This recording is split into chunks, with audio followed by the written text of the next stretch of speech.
Students come to Georgia Tech and discover their passions. They use their quest for knowledge to embody our motto of progress and service. Coming from a very small school in South Carolina that didn't offer computer science at all, I had no idea really what it was when I got in undergrad. I signed up for the DREW program. It's the Distributed Research Experiences for undergrad. So I signed up for that. I got matched with Dr. Howard here at Georgia Tech, and I absolutely loved it. I was like, oh my God, I love Atlanta, I love tech. And I was like, Dr. Howard might not know it yet, but I'm coming back. When I applied to grad schools, I knew Georgia Tech was my top choice. I was getting into artificial intelligence and some machine learning principles, and I noticed that a lot of these systems didn't work well on children. I really want to have the robot be able to analyze the child in a similar way that humans do when we interact with each other. And I feel like that interaction is such a key part of human-to-human interaction. And if we want robots to serve in these spaces in the same way that humans do, I feel like some basic things that they need are to be able to communicate. We read emotions from human to human is through the face. And so I said, okay, let's start with facial emotion recognition. When we teach robots how to recognize these similar trends, or in my case, how to recognize emotions, it all starts by having this large data set of images. In most cases, the images that we have are annotated by humans that have agreed and said, okay, this is a data set of, say, 1 million images, and each image has a label that humans agreed upon. This is happy, this is angry, this is surprised, this is sad. And when you have hundreds of examples of happy and hundreds of examples of sad, using all of this to make a very sophisticated guess of how the person they're interacting with might be feeling. I feel like the projects I'm working on are using AI and using machine learning and using robotics to actually change the lives of people who deserve to have this technology. And that was something that was really important to me, and I'm glad that I was able to find that here at Georgia Tech. We remember our past and honor those who paved the way to create opportunities for everyone at Georgia Tech. Understand how brave these guys were and what a great service they did, because I would like to think I would have been that brave, but the honest answer is I don't think I would have had the courage that they did to do what they did.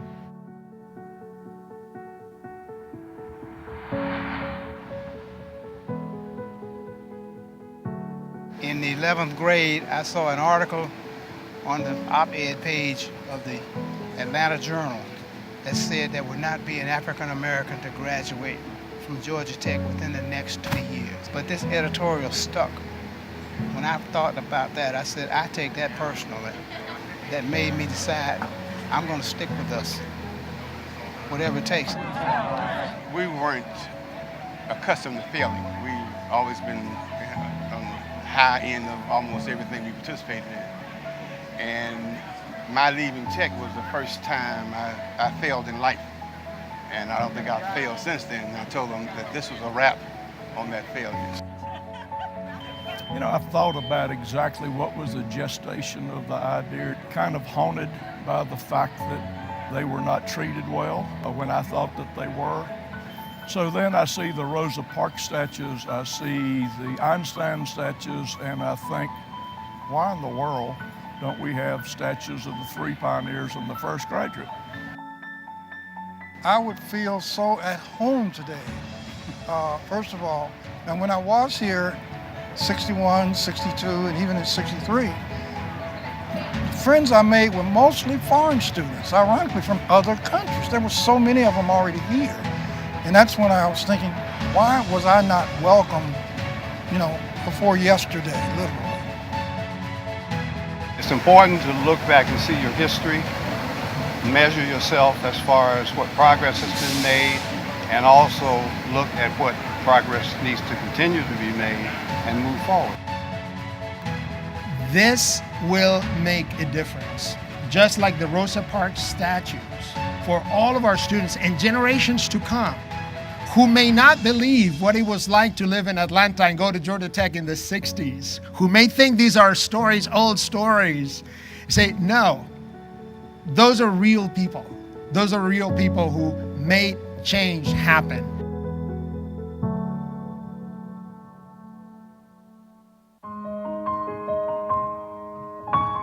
As we strive to create globally engaged students ready to tackle the world's most pressing problems, we also want to build a home here on campus, welcoming students to the Yellow Jacket family.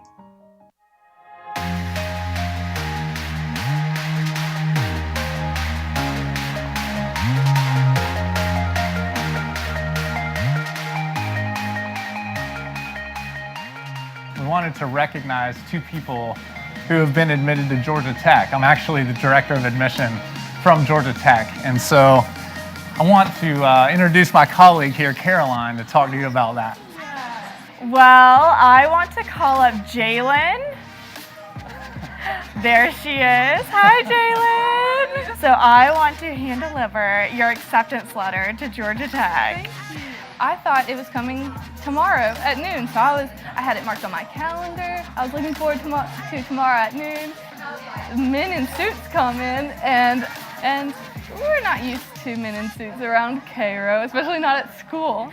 And he comes walking in, and yes, that's the moment I found out, and it's just elating. And I also wanted to recognize Meredith. Is she? Hi, Meredith. So Meredith was accepted early action. Like, I got my acceptance letter and I screamed and I cried and I was so excited. I was a little worried though to open it. I hesitated because I was like, if I didn't get into my dream school. But once I did, it was really awesome. And Jalen is actually my best friend. When it came up that there was a tornado touchdown 3 miles west of Cairo that's actually on my side of town. Luckily, it passed over our house before it formed. When it hit and we started getting the notifications, it was just devastating. We went through Hurricane Michael, a lot of damage through that as well, but we have a catchphrase, Grady Unbroken. Little old Cairo, we're so determined just to keep pushing forward. And I want to be able to come back during holidays and kind of share what I learned so that I can really help Cairo advance into the next generation. I think it's just awesome that y'all take the time to come see us personally. I haven't had a college do that.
Sons of Tech, arise, behold the banner as it reigns supreme.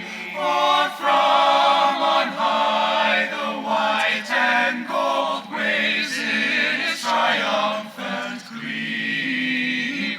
The spirit of the cheering throng resounds with joy.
Good morning. Good morning. Welcome to the investiture of the Georgia Institute of Technology's 12th president, Angel Cabrera. Please rise and remain standing for the presentation of colors and the singing of the national anthem.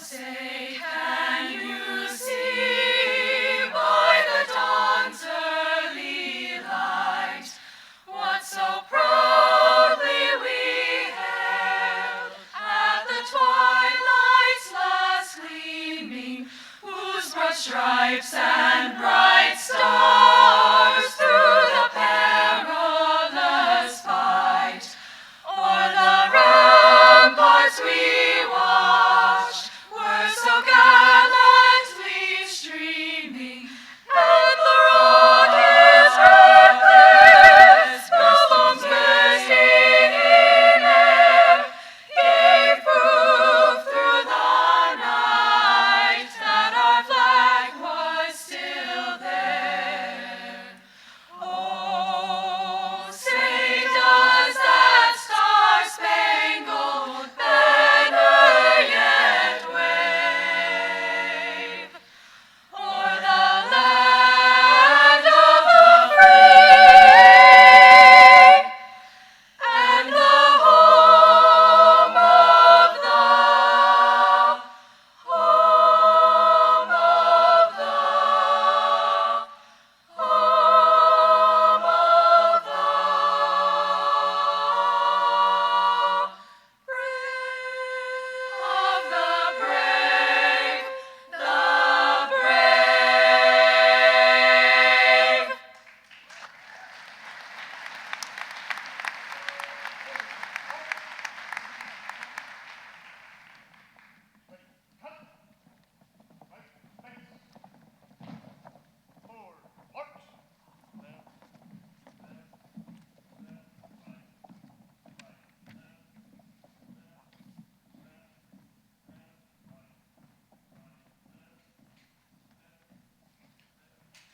Please be seated.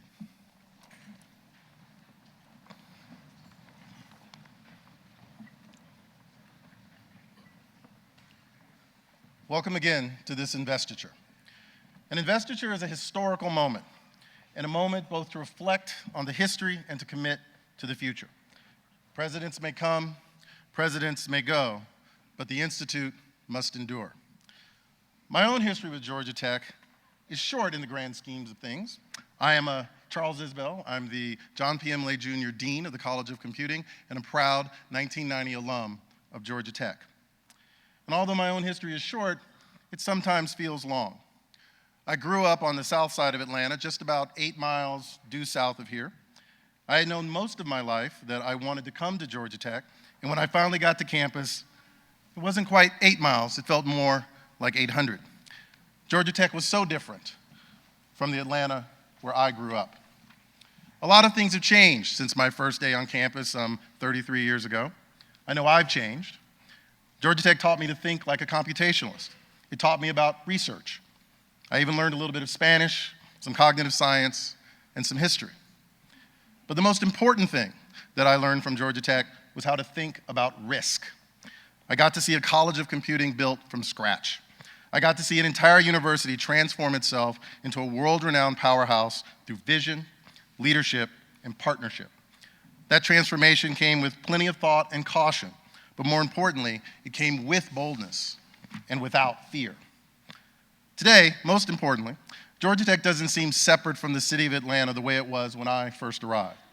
We have physically spread into Midtown. In my day, no one ever crossed the connector.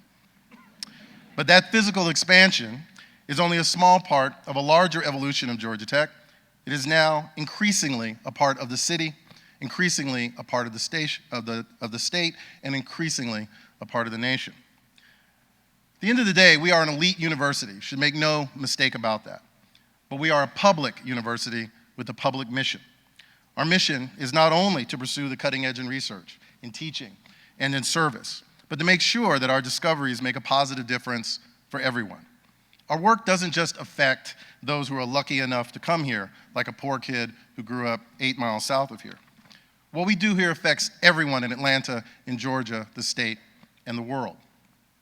We have so much that we can accomplish together. We have so much we have to accomplish together, because the problems we face can only be overcome together. As we welcome our new president, we must realize, as he does, that what comes next belongs to all of us. Because while presidents come and presidents go, it turns out that while they're here, they change everything. They set the direction of the university, they set the character of the university, and I can't wait to see how Angel will help us to make new history. Now I would like to turn the program over to some of the campus stars who are helping us to create that future history. Coming up next will be Pooja Yelvinkar, who's president of the Georgia Tech Undergraduate Student Government Association, Mariam Alavi, who is the dean of the Scheller College of Business, David Brown, chair of the Georgia Tech Staff Council, and Tom Fanning, a two-time Georgia Tech graduate and 2013 honorary PhD recipient.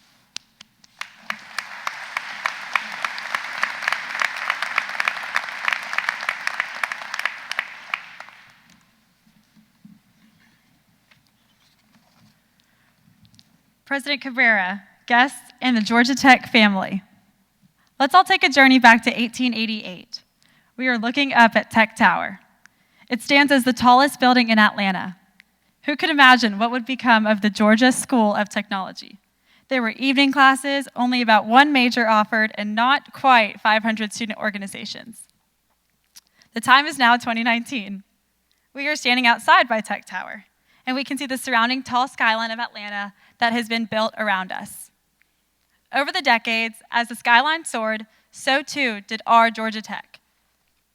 Our population soar, our rankings soar, our line at the Clough Starbucks soar, our new construction loudly soar, and most importantly, our students soar. We soar when we watch our classmates participate in the Mini 500. We soar when we see an engaging TA host exam review sessions with pizza to make sure we all understand the exam material. We soar when we hear the marching band play the Ramblin' Wreck song after a victorious field goal. We soar when students unicycle around campus. We soar when we watch students gather to begin a campus-wide mentorship program, only so that it is in place for when after they graduate.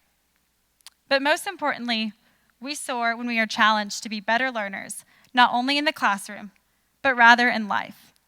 Here at Georgia Tech, you just feel that you are part of something bigger and bolder than yourself, that you are not the smartest in the room, because that is not a room a yellow jacket wants to be in. That bold notion of curiosity. It is not just that we pursue our passions here, but it's how we pursue our passions. This is the spirit that enables our institute to soar.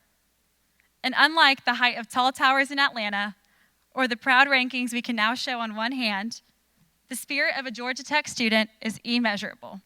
We are in awe of and inspired by the buzz around us. It feels odd to give advice to the Institute president about how to steer the boat that is Georgia Tech. So instead, let's just say, yellow jacket to yellow jacket. President Cabrera, I can imagine there will be things students will get upset about, and we may not always agree. I hope that, just as today, as I was handed a microphone has continued to be handed to even more students during this new era.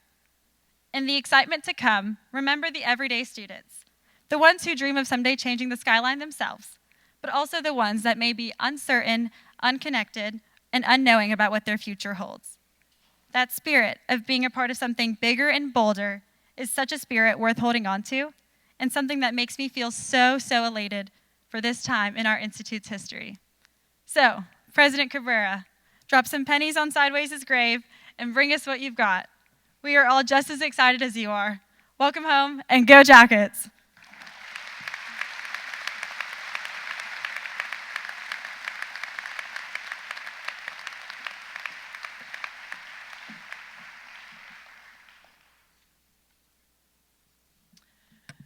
Good morning. I am honored to be here this morning with you today to welcome our new president, Angel Cabrera. I was asked to offer words of wisdom, but you know, it kind of feels strange to offer advice to someone who wrote a book on how to think, how to act, and how to lead in a transformed world. I'm going to try anyway, and understandably, my comments are going to be brief. If you do a search on the terms leader or leaderships on Google, you will have 146 million hits. So I decided to start by introducing the definition of leadership that resonates the most with me. This is a definition given by John Quincy Adams. In his words, if your actions inspire others to dream more, to learn more, do more and become more, then you are a leader. Now, in practical terms, what this means for a dean or a president is that you need to start with very clear values and an inspirational vision and a strategy that engages people. If you do that, then you'll find that they want to do more and become more. President Cabrera, I know that you're all really well on your way to creating an inspirational vision, mission, and strategy for Georgia Tech. You're all in, and we are all in with you.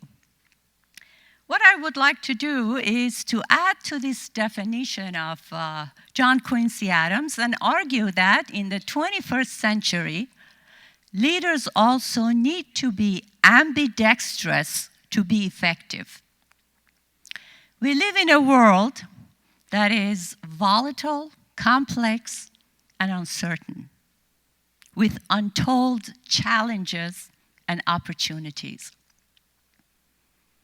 Also at Georgia Tech, we have an amazing collectivity of talent, ideas, inventions, and innovations. We have the capacity to address and take on challenges and opportunities as they emerge, and we know that they will. This requires ambidextrous leadership. Just to make sure, by ambidexterity, I don't mean having the ability of using both your right hand and your left hand to doodle during boring meetings. What I mean is to have, on the one hand, the discipline, efficiency, and focus to execute strategy while remaining agile, innovative, and flexible. Now, what we need to do is that we remain flexible, and the whole idea of flexibility is extremely important. Now, I know that under your flexible and ambidextrous leadership, Georgia Tech will continue its ascent to be a world-class public university, and that we will continue to serve Georgia, the nation, and the world through our distinct approach to education, research, and service. On behalf of the faculty, I want to let you know that we are truly excited to have you here. We are here for you and with you, and we are very excited and optimistic with what the future holds. President Cabrera, welcome to Georgia Tech.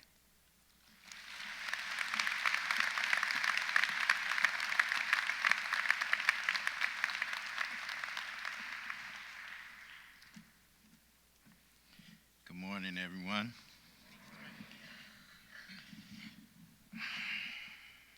President Angel Cabrera, Dr. Beth Cabrera, and esteemed members of the faculty, staff, and students.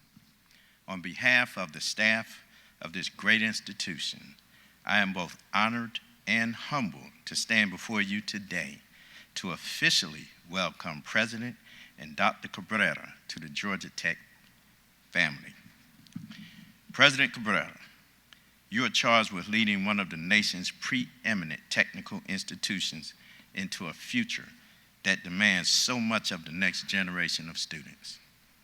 Addressing issues such as climate change, conflicts over resources, and the rise of global populism hinges not only on the content of the curriculum here, but on the example you set for us to be responsible, constructive, and engaged global citizens. We are asking a lot of you, but I am proud to say that we all believe you are the right people for the job. We look forward to learning from your wisdom, your leadership, and your service. We, the staff, hope for meaningful engagement with you in support of the mission of Georgia Tech. And we hope that you will lean on us to support you as you forge your path to being one of the greatest presidents this institution has ever seen. I want to share something with you, something you said when you addressed the campus. You said, and I quote, "You all know what a unique place Georgia Tech is. Our work here is serious, and we take it seriously. But it's not just a job, it's an experience. It's a community. You spend a lot of your time here.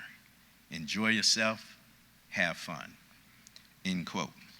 President Cabrera, we say the same to you. Keep it funny, enjoy yourself, have fun. On behalf of the staff, I hope your presidency is blessed. I wish you and Dr. Cabrera many years of happiness and joy at the Georgia Institute of Technology.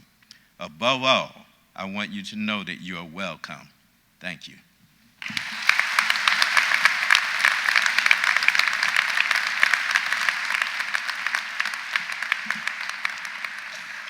Well, good morning, everyone. What a beautiful day. Members of the Board of Regents of the University System of Georgia, President Cabrera, faculty, staff, and students and guests, thank you for inviting me to speak at today's august occasion. I am so proud of my association with Georgia Tech. I've been instructed to keep my remarks to around 3 minutes. I take that as a suggestion. And in fact, for me, that may be a bigger challenge than freshman calculus. But in fact, President Cabrera, on behalf of the alumni of this great institution, it is my honor to officially welcome you to the Georgia Institute of Technology. You know, when I received the invitation to speak at today's event, I was asked by the organizers to say something that would add to this historic moment. And that's always a tough challenge. But I think if I wanted to come up with something, it would be this, that when we frame our day-to-day actions, I like to do that in 2 ways, and I typically categorize that as the what's and the how's. You know, at Southern Company, our what's are essentially making, moving, and selling energy, the most reliable, the lowest prices, with the best customer service in the United States. At Georgia Tech, I think the what is being the top definitive technological research university. The teaching and learning occurring here are forming global leaders who will influence the major technology, social, and policy breakthroughs that are related to the critical challenges of our times. But the what's alone are not sufficient. As important and potentially more powerful than what we do in life is how we do it. All the innovation, research, and entrepreneurship emanating from Georgia Tech will be for naught if we are not leaders in improving the human condition, making a difference on a personal level, touching people's hearts in a positive way. These are the things that propel any enterprise forward and create sustaining value. Culture, not rules and procedures, drives behavior. A common culture is the key to success. It sets an institutional guidepost, a common set of principles, a common set of expected behaviors that define how we should interact with each other. At Georgia Tech, our culture is predicated on the belief that technological change is fundamental to the advancement of society, that change is inevitable. And so how will we engage? Well, you can't keep the waves off the beach. Try as you might, those waves will come crashing to the shore. And sure, some people will choose to ignore them or spend all of their resources trying to fight them off and make them stop. But as Yellow Jackets, we promise not only will we prepare for and respond to the inevitable change that we will face in the future, but more than that, we pledge to ourselves and to each other and to the world that we will be leaders who will influence the future and ensure that those advances will improve the quality of life for all. It is imperative that our communities must be better off because we're here. And that is why we're so excited to have you here. As we've already mentioned, who better to understand and carry on this mission than the guy that wrote the book, How to Think, Act, and Lead in a Transformed World. Through your leadership, the Georgia Tech community, the students, staff, faculty, and alumni will continue to personify our motto of progress and service. And so on behalf of all the Georgia Tech alumni around the world, welcome back to Atlanta. Welcome back to Georgia Tech. And just remember, you're a rambling wreck from Georgia Tech and a hell of an engineer.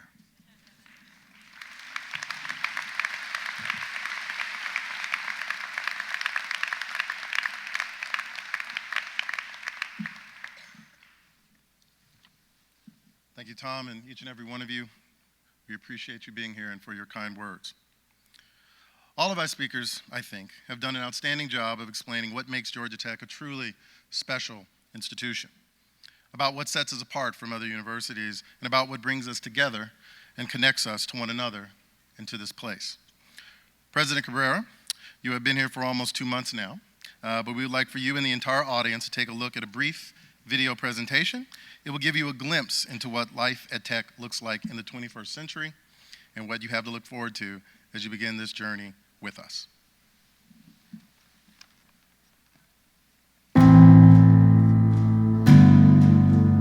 If you want to change the world, you're at Georgia Tech. You can do that.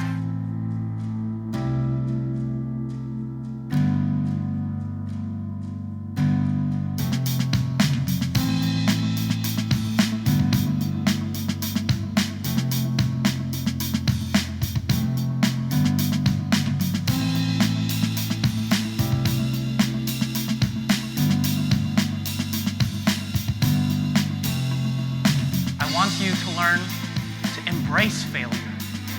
You just got to learn to brush it off and bounce back. And an ounce of that amounts to a comeback.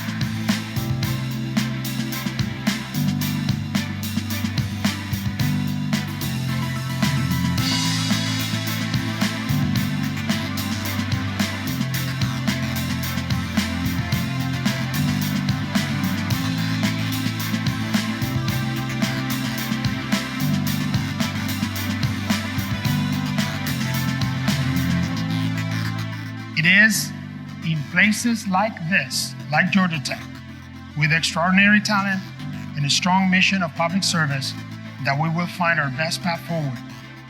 Progress and service, that's what it's all about.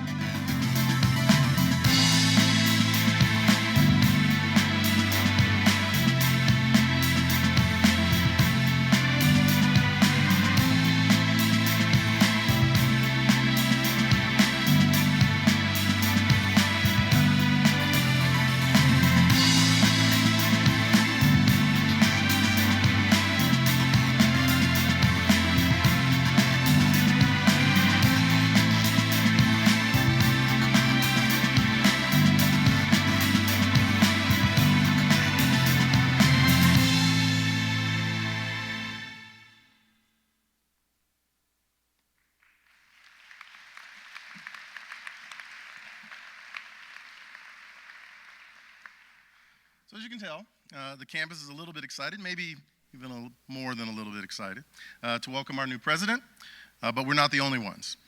We are pleased to be joined today by the Honorable Jeff Duncan, Lieutenant Governor of the state of Georgia.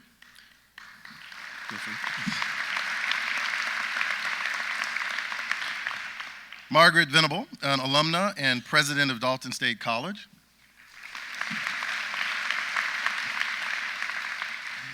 And Gregory Unruh, an author and professor at George Mason University.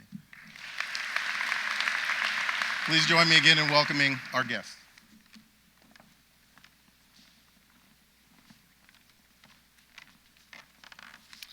Thank you so much. It is such an honor to be here today. It is such an honor to be surrounded by so many people that I have looked up to for a large portion of my life. Those that I consider to be subject matter experts, but also those that I consider to be mentors to me as I move through my life. So I add this to the long list of things that I never would have expected to happen to me when I was on campus here at Georgia Tech.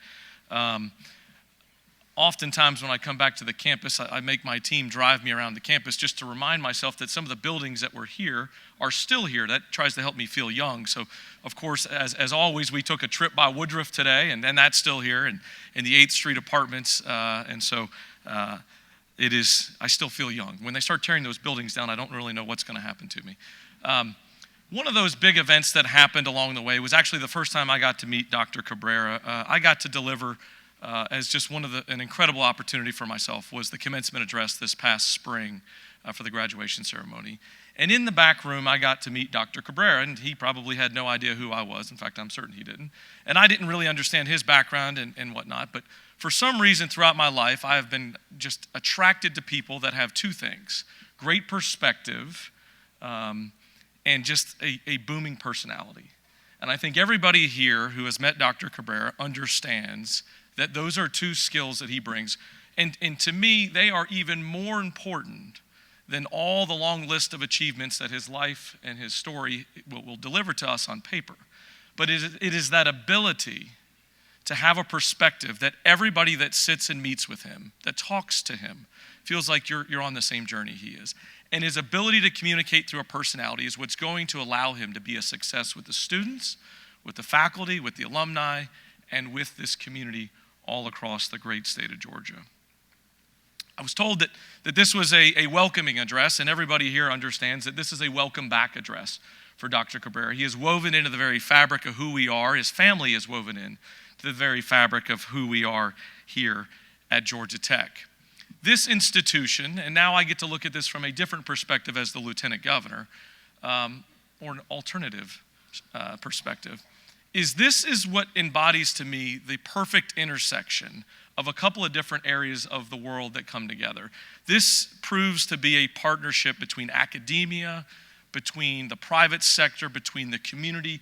It seems to be the perfect intersection, and it is an opportunity for us here at Georgia Tech to put our stamp and our message all across the entire globe. And so as we look forward to this opportunity that Dr. Cabrera is going to continue to have to lead us in that charge, not just here, but around the world, I see it as a tremendous opportunity. My biggest initiative, probably I'll say as Lieutenant Governor, but I'll say in my life, is that I've really wanted to take the claim here and to push forward with Georgia being the technology capital of the East Coast of this country. Right? And it's not something I just want to create a marketing flyer for. I truly want us to achieve and earn the title of being the technology capital of the East Coast. If that happens, if we truly achieve that, it will happen because Georgia Tech continues to thrive, continues to lead, continues to invite the best and brightest from around the world to be a part of this journey, to build the confidence of investors and innovators in every square inch of this world to call Georgia Tech home and to trust us. And so I look forward to partnering with this institution. I look forward to partnering with Dr. Cabrera and his leadership as we move forward. Georgia Tech has become the center of gravity for technology in the world, and I can think of no better person to lead the charge than Dr. Cabrera. Thank you so much.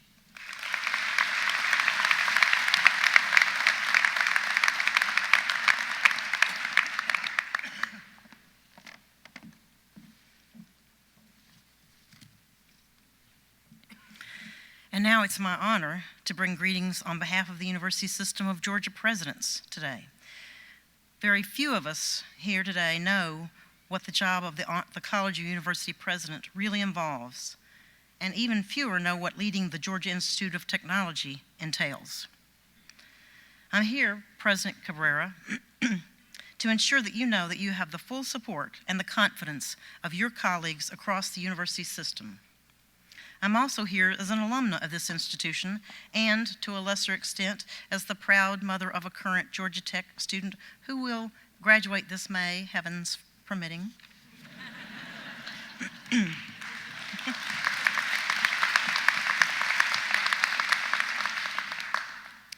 Within the University System of Georgia, each institution carries an important and unique mission. That is certainly true of Georgia Tech. This institution enjoys an excellent reputation for producing graduates who are not merely intelligent, but who are filled with perseverance, or grit, as we like to call it these days. Students who are prepared to be the entrepreneurs and leaders of this state for years to come. I stand here today as an example of how even a chemistry major, or President Cabrera, a psychology major, from the right institution can become a college or university president. Keeping in mind that Dalton State's football team is still undefeated, for those students who are unable to attend Dalton State, Georgia Tech makes a fine backup school. But seriously, University System of Georgia colleges such as Dalton State enjoy partnering with Georgia Tech through the region's Engineering Pathway Program, for example. How lucky is it that students can begin their education in Northwest Georgia at Dalton State and then continue seamlessly to complete an engineering degree or a graduate degree at an institution as highly respected as Georgia Tech. What an amazing opportunity for our students. The leadership of the Institute, therefore, is no light matter to me or many others across this system and this state. The Chancellor and the members of the Board of Regents have reviewed the applicants carefully, and they have chosen Angel Cabrera as the 12th president of Georgia Tech because they see in him the capacity to build upon a long history of excellence. President Cabrera, we appreciate your leadership, and we wish you the very best because your success benefits us all. Welcome home.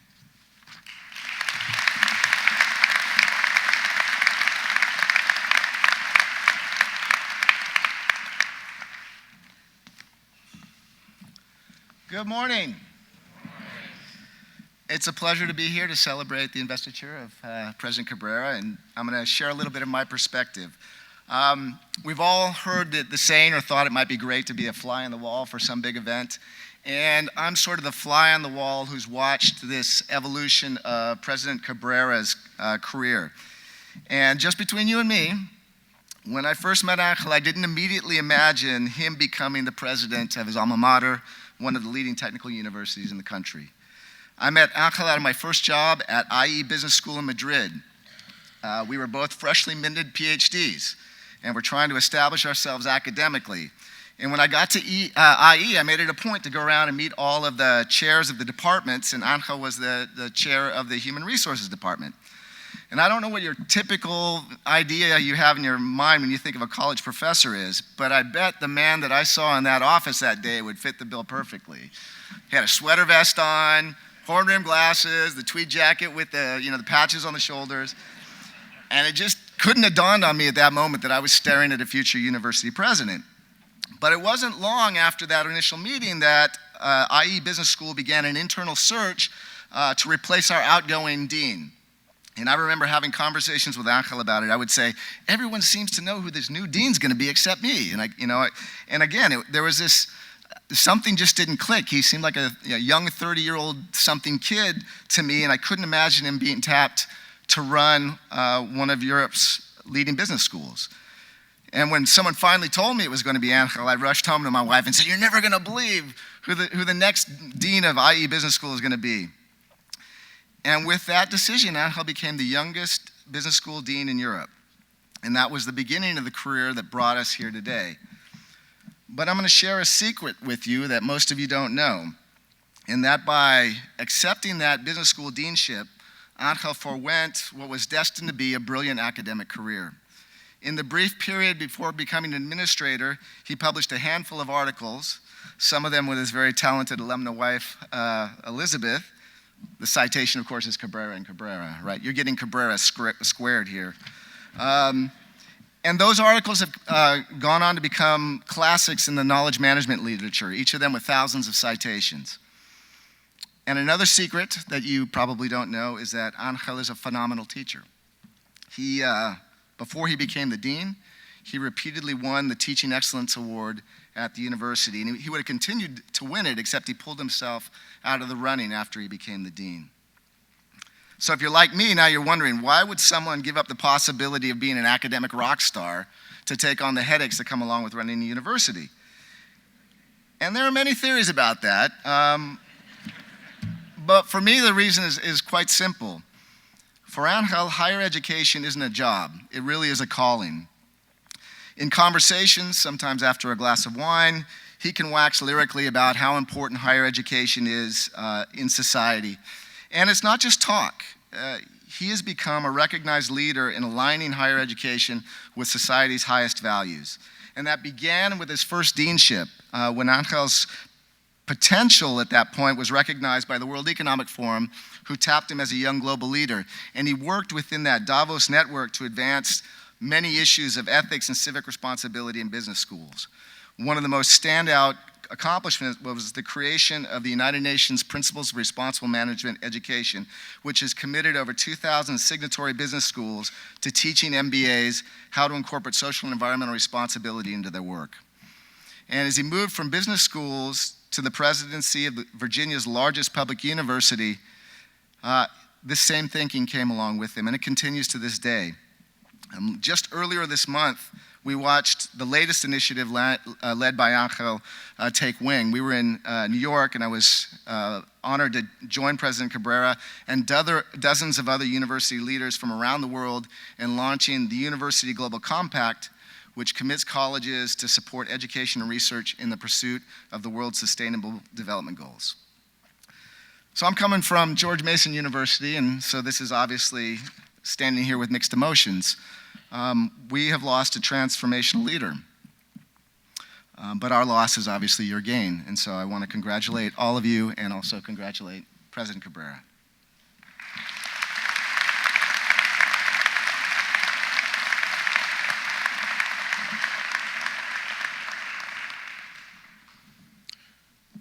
The Honorable John Lewis, U.S. Representative for Georgia's 5th Congressional District, was scheduled to join us this morning. He sends his sincere regrets. There are things happening in D.C., and asked that we share the following. So it is my honor to share with you his remarks. Good morning, Lieutenant Governor Duncan, Chancellor Wrigley, members of the Board of Regents, faculty, staff, students, friends, and everyone in the Georgia Tech community. I am very sorry that I'm unable to join you today for the investiture of Dr. Angel Cabrera as the 12th president of the Georgia Institute of Technology. As you know, Georgia Tech selected a president with long, deep ties to the university, a graduate who was also the husband and the father of Yellow Jackets.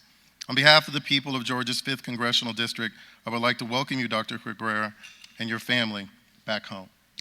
Founded in 1885, Georgia Tech's mission originally focused on helping our great state adjust, compete, and succeed in a rapidly industrializing economy. Today, the brightest men and women of every race, creed, and background are drawn to Georgia Tech from every corner of the world. For the past 134 years, Georgia Tech has striven to develop the minds of young people who are now great inventors and innovators. These amazing visionaries now help to make Atlanta the bustling international city in which we are so proud to study, work, and live. In Metro Atlanta, this world-renowned university has a reputation for being an outstanding research hub, a good neighbor, and a thoughtful partner with the local community and many educational institutions in our great city, state, and region. Incoming students are infused with the special spirit of this stellar institution and welcome the challenge that Yellow Jackets are expected and empowered to change the world. Each student and faculty member is committed to doing the hard work and the hard math to make life better and fairer for all of us and for generations yet unborn. Dr. Cabrera, you now have the great privilege and responsibility of leading one of our nation's finest institutions of higher education. It is my hope that you will continue and strengthen Georgia Tech's outstanding legacy and ensure that the Institute remains an innovative force in Metro Atlanta and a renowned global center for talent, teaching, and technology.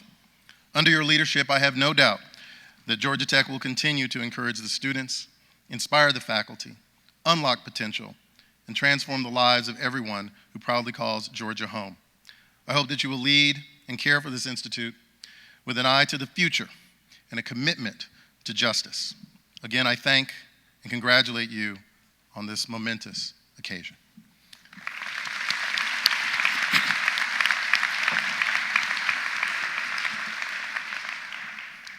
And now for the moment where it all happens. For the introduction and investiture of Georgia Tech's 12th president, please welcome Steve Wrigley, Chancellor for the University System of Georgia.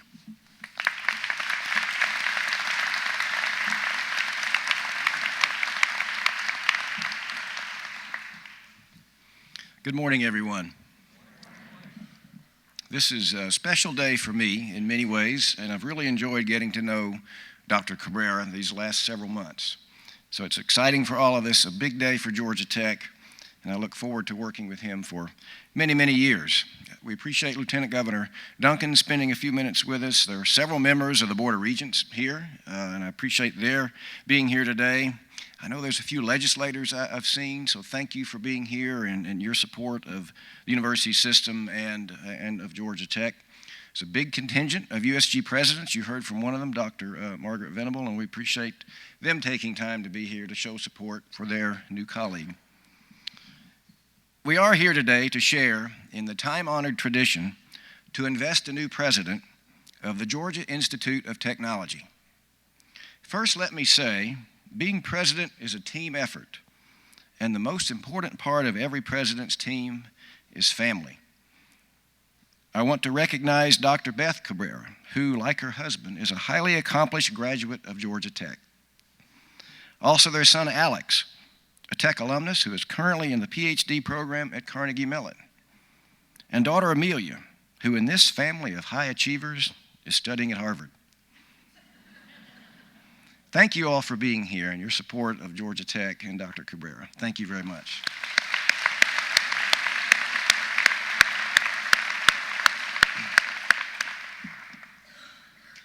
Those of you here today play an essential role as well in the life of Georgia Tech as faculty, staff, students, and alumni and friends. Thank you for being here, and thank you for what you do for Georgia Tech.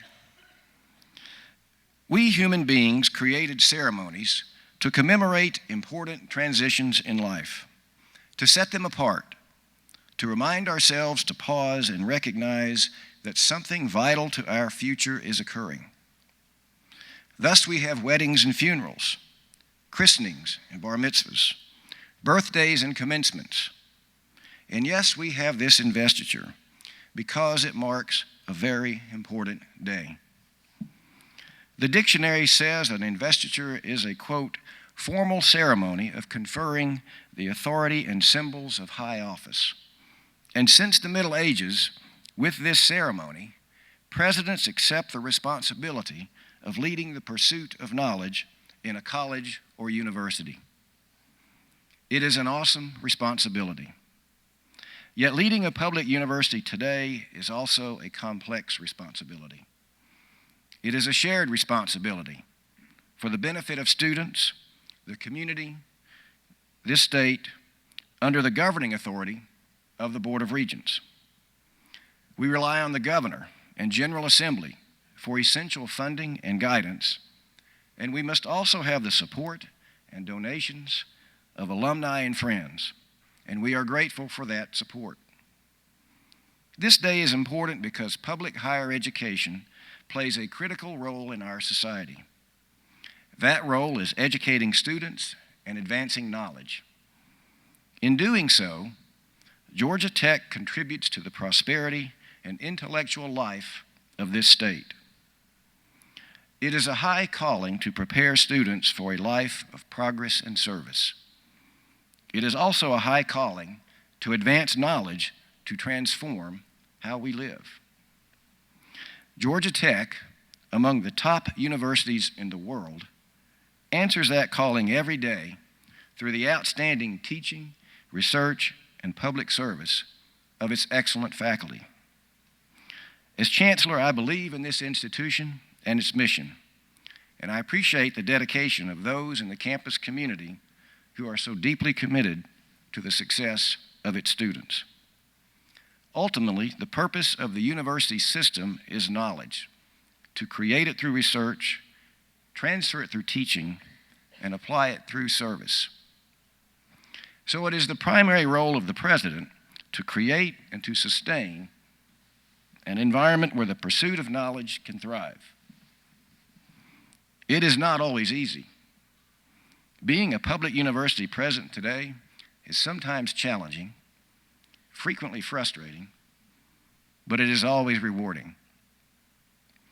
The reward comes in igniting intellectual curiosity even in a single student, because in doing so, you can alter the course of a life. And that makes the job of president, however challenging, ultimately rewarding. Dr. Cabrera, as you know, arrived as president already a Yellow Jacket. He knows the Georgia Tech community, and he knows what makes this place buzz. I am excited about Dr. Cabrera's leadership because he will challenge this great university to dream even bigger and to reach ever higher.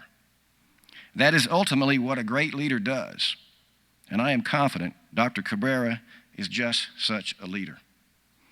It is now my responsibility to formally invest Dr. Angel Cabrera with the duties and responsibilities of the president of the Georgia Institute of Technology. President Cabrera, please join me at the podium.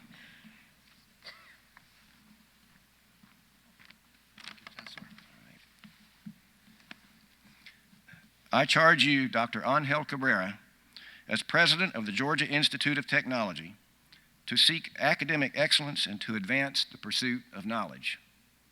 I charge you always to place foremost in your thoughts and actions the needs of students, faculty, and staff. Finally, I charge you to protect the interests of Georgia Tech and its community, the Board of Regents, and the state of Georgia. President Cabrera, do you accept these charges? I do.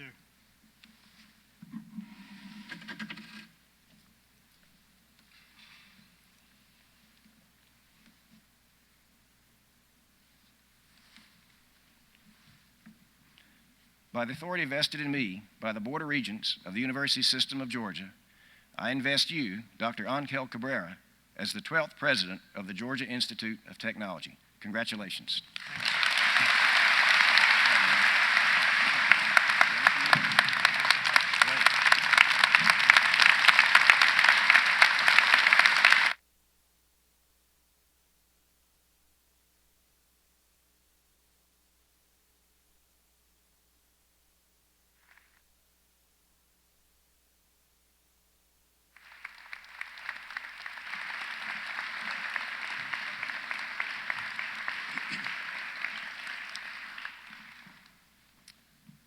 Fantastic. So I was speaking before of moments. We have another wonderful moment in front of us. The National Panhellenic Council has a long-standing significance in the lives of Black students on college campuses. On November 20th, 1976, Omega Psi Phi became the first MPHC fraternity chartered at Georgia Tech. Today, Tech's MPHC community is comprised of dynamic students who are consistently striving for greatness, unity, and awareness of issues that affect their community. They're also known for the art of stepping and strolling. The history of stepping has no official origin, but can be traced back hundreds of years in African history and culture. It has evolved today into an art form that enjoys significance within the MPHC community, paying homage to the past while embracing the change of the present and the promise of the future. Please join me now in welcoming members from Georgia Tech's National Panhellenic Council.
Just give me the cards. Hi. I had always wanted to do that. You know, as if being back at Georgia Tech as president weren't surreal enough, I got to write the rambling wreck on stage. It's crazy. That's, I think, what we mean when we say we're Georgia Tech. We can do that, right? That's what I mean. I am so absolutely honored to have so many of you join us today, and so grateful to share the moment with people who mean so much to me. People have traveled from far away. From as far as South Korea, Costa Rica, Mexico, and Spain. Kamsahamnida. Gracias de corazón a todos. I will never forget this moment. I am incredibly grateful to all the members of the Georgia Tech community for being here today, our faculty, students, our staff, alumni. I really get to work with absolutely amazing people. Now, I also understand that our friend George P. Burdell is here in the audience as well, and that apparently he has never missed a Georgia Tech investiture. George, you don't need to stand up, but thank you. By the way, for our guests, if you have never heard of the famous George, just ask any student later, and they'll tell you all about his incredible achievements. I hope you have enjoyed the proceedings today just as much as I have. I feel like the Master of Ceremonies, Dean Isbell, may have found a new calling. Thank you. And I want to thank him and all the speakers for sharing their words of wisdom. Really, what you did and what you shared today means the world to me. Thank you so much. A warm welcome to the delegates of our sister schools throughout Georgia, throughout the nation, and from around the world. I love this display. I hope you've captured it, because what this represents, we may be very different and serve different constituencies, but we're all in this together. We share one mission. Thank you all so very much for what you do for higher education.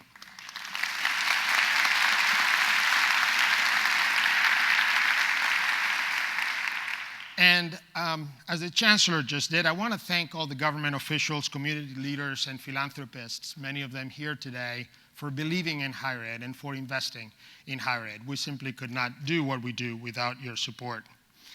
And I want to thank all my friends and family for always being there.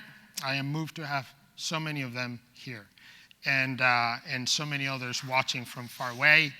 A toda mi familia que nos sigue de lejos, un abrazo muy fuerte desde Atlanta y un millón de gracias por todo lo que siempre habéis hecho por mí.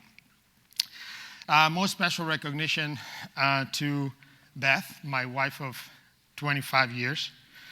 Beth was the smartest, most fun, and most beautiful person in my class at Georgia Tech. She still is. She has been an absolutely wonderful companion in a life journey that neither of us could have ever anticipated. She's the best mother in the world and has had an impressive career despite of the demands of my own. She has been a true partner in every step along the way. Thank you, Beth. I love you.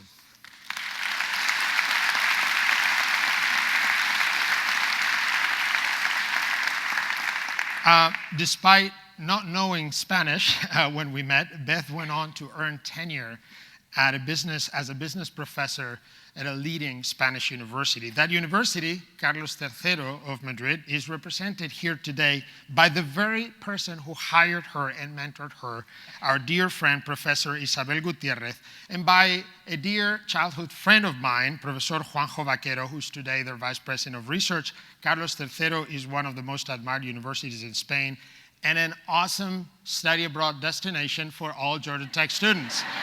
Please stand up so we can recognize you. Where are you? Thank you.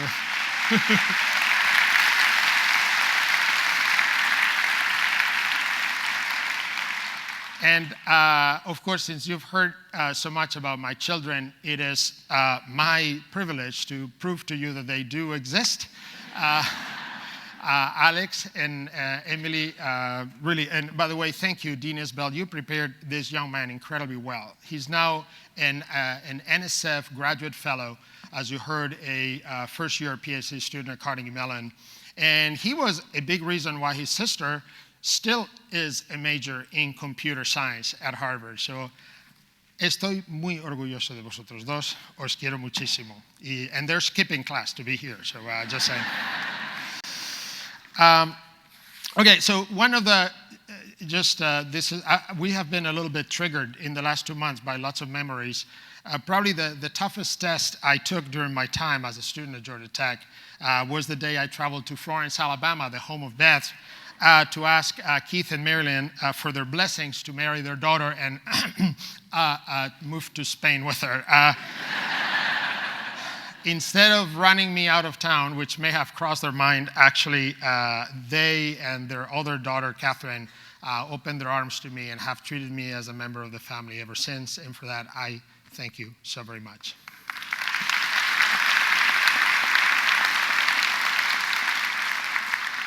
And I do want to thank the people who actually brought me here, and that is the members of the search committee. They spent a lot of time looking at amazing people, and they were chaired by a Georgia Tech alum, the chairman of and Regent, Ben Tarpon. So thank you for Regent Tarpon for leading the charge. And then, of course, to Chancellor Steve Wrigley and the chairman of the Board of Regents, Don Waters, and everybody else on that board for actually casting their vote in my favor. Thank you so very much.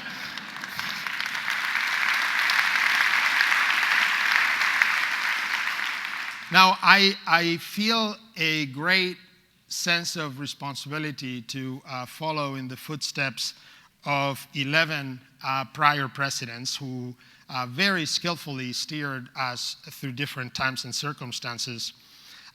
Two of them, Wayne Clough and Bud Peterson, are with us today. Together, they have led us through an amazing, remarkable 24 years of growth in size and stature and influence. I personally look up to them as examples of leadership. I value them as friends, and I would like to recognize them both and thank them for their continuing service to this institution. Thank you so much. Thank you.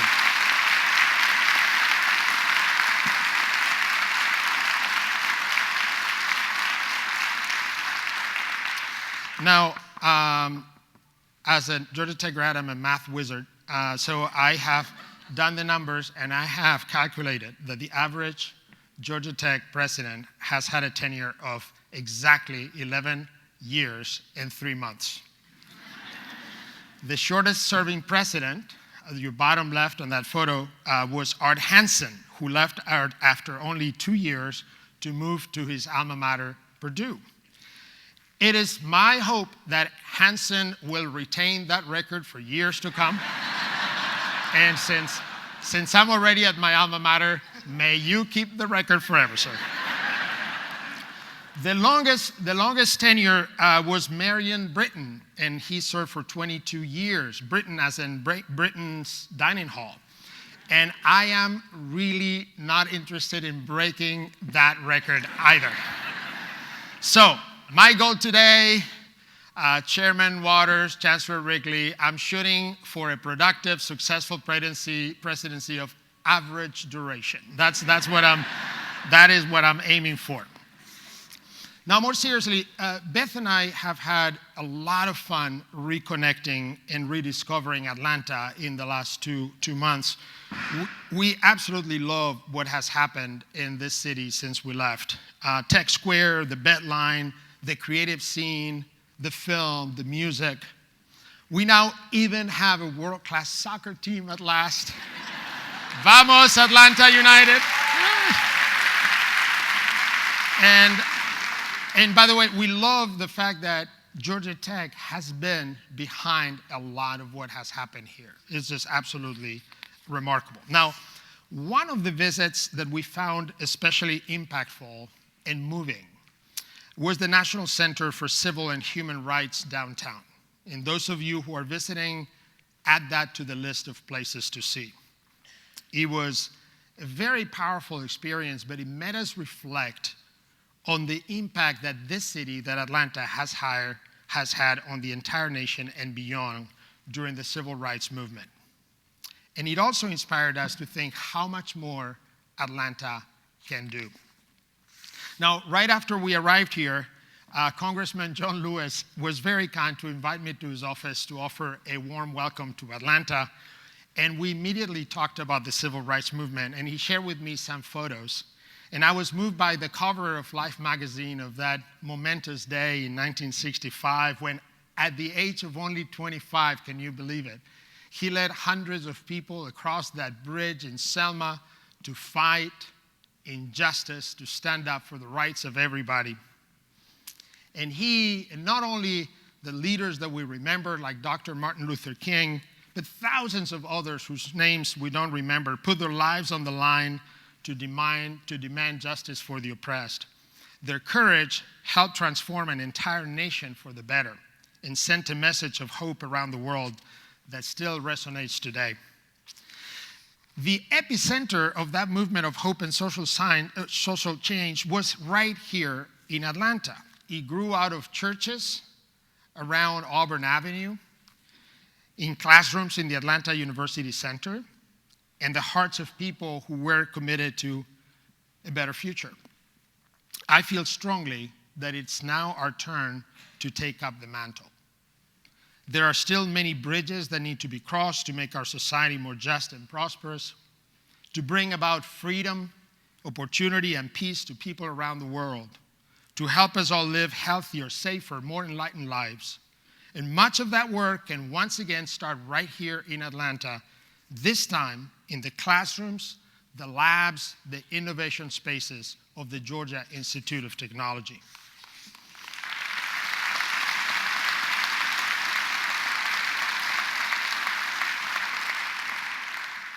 We have what it takes.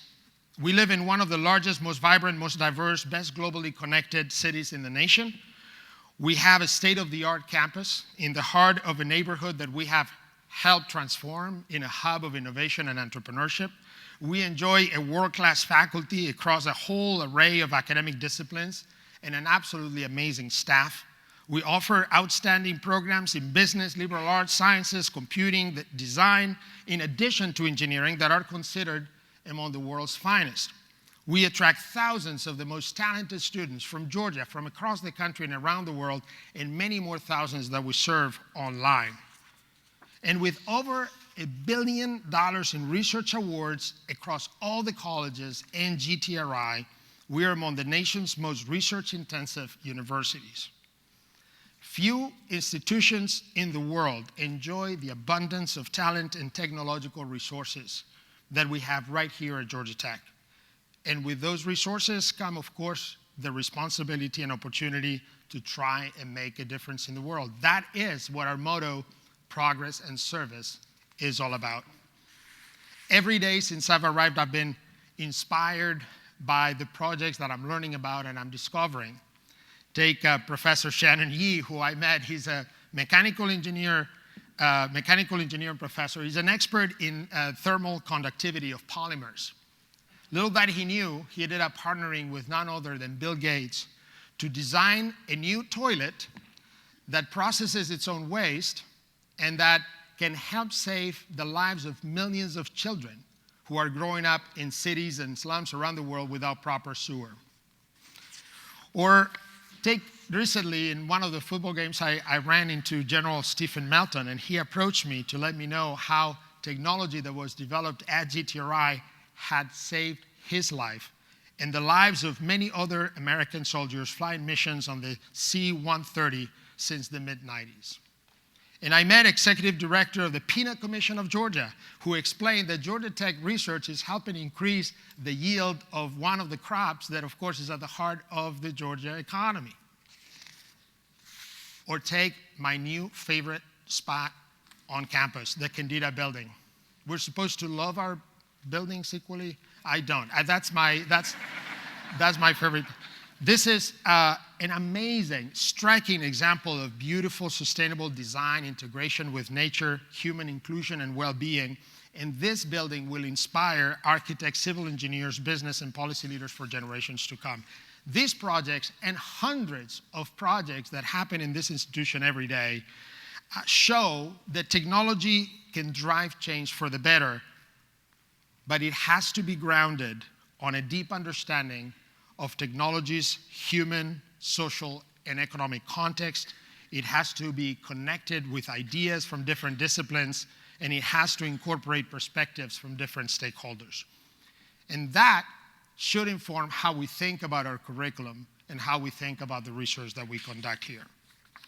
Now, one thing I learned when we were students in psychology at Georgia Tech is the fact that learning happens when we confront evidence or when we engage in conversation with ideas that are different from our own. Our minds, however, are hardwired to prove ourselves right, to confirm the ideas that we already have. That's why we like to hang out with people who are like us. That's why we like to always watch the same news channel and read the same newspaper. And if you wonder why our society is becoming that polarized, that's exactly why. However, learning and innovation happens when we do just the opposite. When we consider that our beliefs may be wrong or incomplete. When we engage in conversation with different people who may hold different ideas, and when we confront evidence that challenges our beliefs. Just like biological evolution requires genetic diversity, so does learning, innovation, creativity. They depend on diversity of ideas. So increasing diversity at Georgia Tech is not just a moral imperative. It is a necessary condition for us to be the best learning and research place that we can be.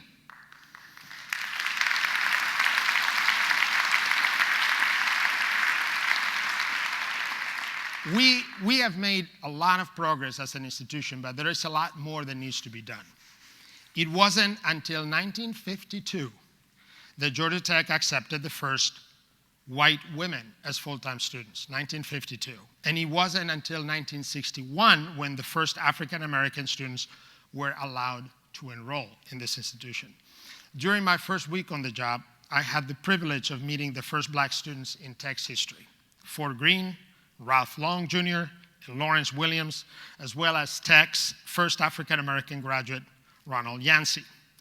I am delighted that two of them, Ralph Long and Lawrence Williams, are with us today. Thank you, sirs, for being here. Thank you.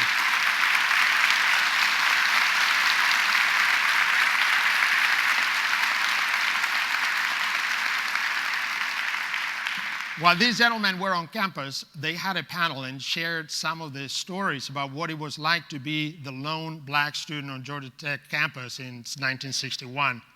Some of that was hard to process. It was hard. And yet it was deeply inspiring. It showed us that while progress may in no way be inevitable, it is possible when there are people with the courage to make things change. So today we're the #1 producer of women engineers in the country. We're the #1 producer of minority engineers and the largest producer of African American engineering PhDs in the country. These are wonderful statistics. We're very proud of them. However, there's still only 6% of our total enrollment at Georgia Tech is African American. Women still are underrepresented in engineering disciplines and computing. And the percentage of low-income students who are able to attend Georgia Tech still trails the statistics in some of the leading universities in the country. We can do better, and we must do better.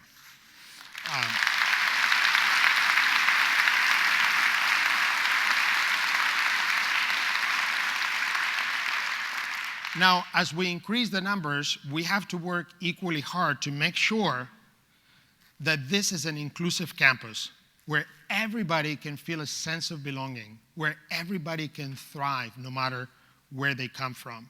If you have talent, if you want to work hard, if you share our commitment to progress and service, we want you here no matter where you come from. The world today is healthier, safer, better fed, less poor, more educated, and freer than it has ever been, in no small part because of new technologies and because the institutions that new technology has enabled. Much of that progress has emanated from places like Georgia Tech. There will soon be about 8 billion of us on this planet, and we must figure out how to improve everybody's quality of life, how to provide clean, sustainable food, water, and energy, healthcare, education for all, build more just and peaceful societies, and protect the natural environment on which our lives depend. What makes me very excited about being back at Georgia Tech is to be part of a community that can make a real difference in the most important problems of our time.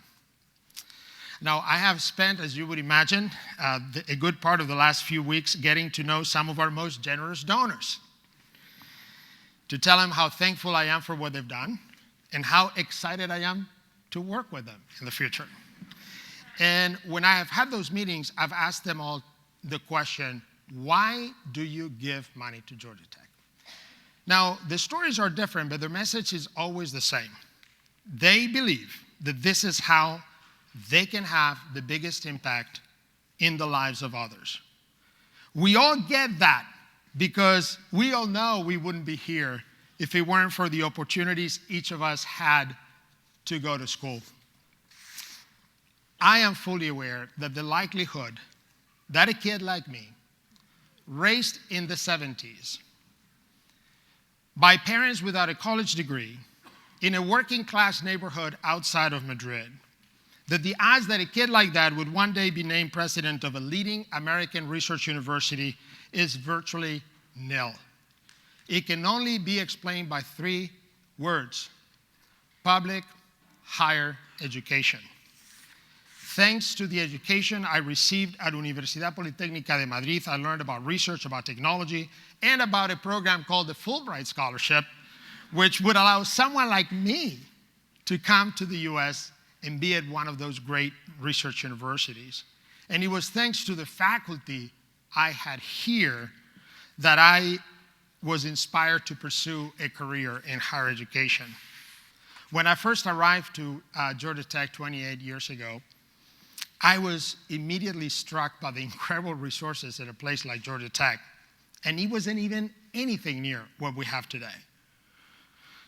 And I was also shocked and inspired that a place like this would open its doors to someone like me. My conclusion was that, well, this is a reflection of America's wealth. America has these types of universities because it can afford them, because it's wealthy enough to be able to build these universities. I soon realized I had it all backwards. America is prosperous. America is innovative and one of the most competitive nations in the world.